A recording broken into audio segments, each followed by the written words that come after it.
What's the deal, y'all? This your man King Eric, the media assassin, coming at y'all with another video. And it seems as of late that there has been a form of tackiness within quote unquote journalism. There's been a huge debate online about who's a true journalist and who isn't. And I want to give my thoughts about the state of journalism coming from a person that actually practiced journalism. And I feel that it's in low dire straits right now. First of all, I want to give credit to Shannon Sharpe. People don't understand how challenging this career really is. This career path really is.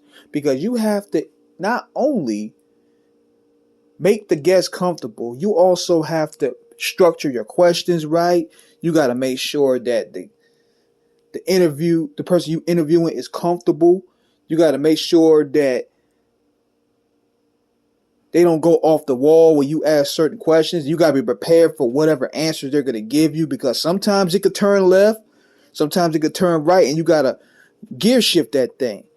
Now, watching the Shannon Sharpe interview with Cat Williams, there was a few things that I was noticing. The awkwardness comes from when Cat is addressing these people Shannon is also friends with. So he's sitting there, he's thinking, damn, I got a good ass interview. This interview here is going to take me viral. But then you're thinking of who he may offend. He even said in the interview, I don't know if there's going to be a Club Shay Shay after this. So kudos to him for taking that risk. Because he could have did what everybody else done. He could have went ahead and just denied Cat the interview. He could have went ahead and just protect his friendships. I feel that black journalists in particular, we get an unfair shake, because Shannon is not responsible for what comes out of Cat Williams' mouth. He only asks the questions that people want to know. So Steve Harvey and all these people shouldn't be mad at Shannon Sharpe. Another thing too I want to address too about that is people are talking about, well, Shannon ain't do a good job. He ain't even asked certain questions right. Number one, a lot of you people, especially on Twitter, y'all are literally scared to even ask your boss for a raise. Y'all are the most socially awkward losers walking out here. You're scared to even ask a girl out. You're scared to even pick up the phone and talk to your friends, but yet you're going to sit here and tell this man who's been in front of broadcast television for almost 20 years about himself and how much of a bad job he did? Get out of here with that. Get out of here with that. You know what I mean? Because it takes a lot of work and research in doing this. He did his research. He also got into Cat's background, which was very interesting. Like him reading 8,000 books. Him being a part of the Nation of Islam. There's a lot of things about Cat we didn't even know to this interview. Him being homeless. Him being booed off stage. He went through a lot of that. He went through a similar situation like Prince and his daddy. Abusive parents. He tackled all layers, so I don't get what people want in particular. And now, he did a refreshing job with that.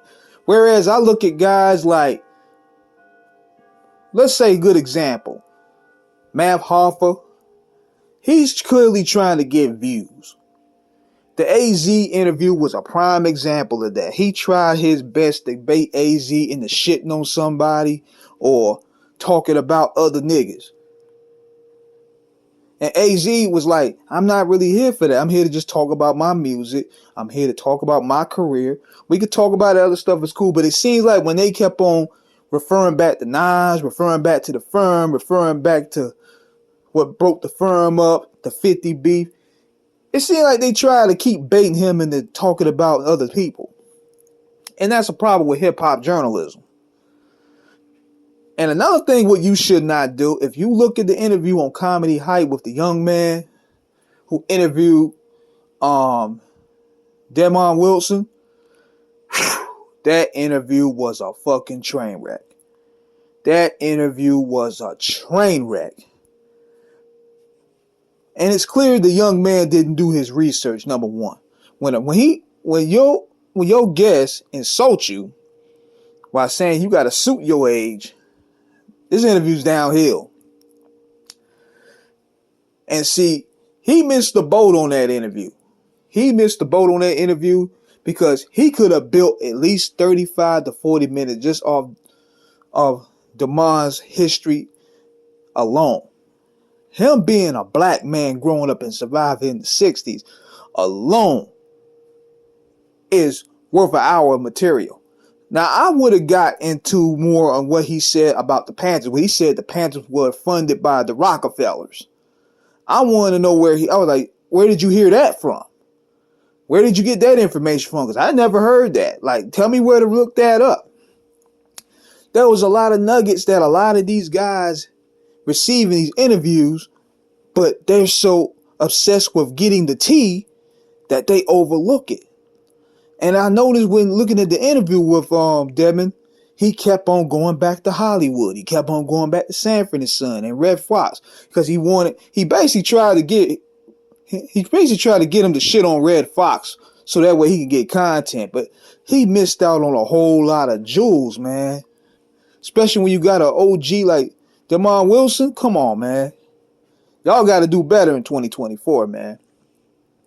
Because with y'all obsession of trying to be like Vlad and be like Art of Dialogue, y'all missing out on getting true jewels from your guests. Yeah, it may not do the views that you want, but at the same time, people are going to go back. Just like now. People are going to go back to material that's heavy.